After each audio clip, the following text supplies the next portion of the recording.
होय, आम्ही कॉकरोच आहोत.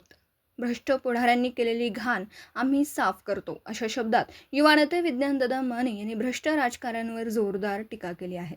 नीट परीक्षा घोटाळ्याच्या पार्श्वभूमीवर विद्यार्थ्यांचं मोठ्या प्रमाणात झालेले नुकसान पाहता त्यांनी संतप्त प्रतिक्रिया व्यक्त केली.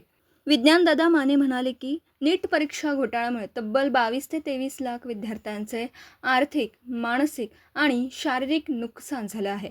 मात्र या गंभीर विषयावर एकही मोठा पुढारी विद्यार्थ्यांच्या बाजूने ठामपणे बोलताना दिसत नाही. विद्यार्थ्यांच्या भवितव्याशी खेळ करणाऱ्यांना जाब कोण विचारणार? यावेळी त्यांनी भ्रष्ट राजकीय व्यवस्थेवर निशाणा साधत आजची युवा पिढी सर्व पाहत आहे. येत्या काळात हेच युवा कॉकरोच बनून भ्रष्ट पुढाऱ्यांनी केलेली घाण स्वच्छ करतील, असे वक्तव्य केलं.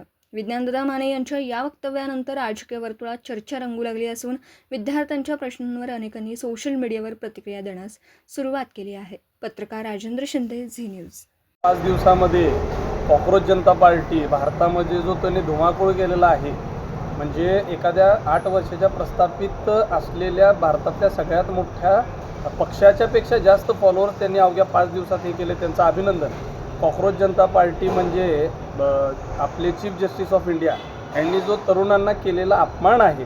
कारण की ज्यावेळी बेरोजगारी न्याय हक्कासाठी आपला युवक वर्ग तिथं गेला होता आणि नीटच्या एक्झाममध्ये जे आपले एज्युकेशन मिनिस्टर आहेत त्यांच्यामुळे जी गोष्ट घडली, म्हणजे आत्महत्या करायला युवकांना वेळ आली आणि त्याचा न्याय मागण्यासाठी ज्यावेळी आपण कोर्टात जातो त्यावेळी युवकांचा अपमानित होतो एक कॉकरोच म्हणून.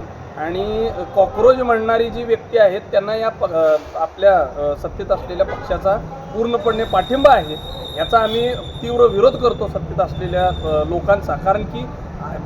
कारण की आत्ताच्या घडीला ते असं म्हणतात की यांना फंडिंग मिळतं. हे म्हणतं आज तुम्हाला कोणताही पक्ष, ना काँग्रेस, ना राष्ट्रवादी, ना शिवसेना, कोणत्याही पक्षाला तुम्ही या पार्टीला नवीन आलेल्या तुम्ही टीका टिप्पणी करू शकत नाही. म्हणून आता म्हणताय बाहेरनं फंडिंग आलं. बरं, देशासाठी तुम्ही काय करताय? म्हणजे तुम्ही पेट्रोल, डिझेल दरवाढी, महागाई करताय, सोनं घेऊ नका किंवा परदेशी चैन्या करू नका, परदेशी जाऊ नका. आणि तुमचे नेते हे दररोज परदेशी दौरा करतात, हे करतात. जनता ही कॉकरोच सारखीच मरत चाललेली आहे. मला सांगायचं आहे की आम्हाला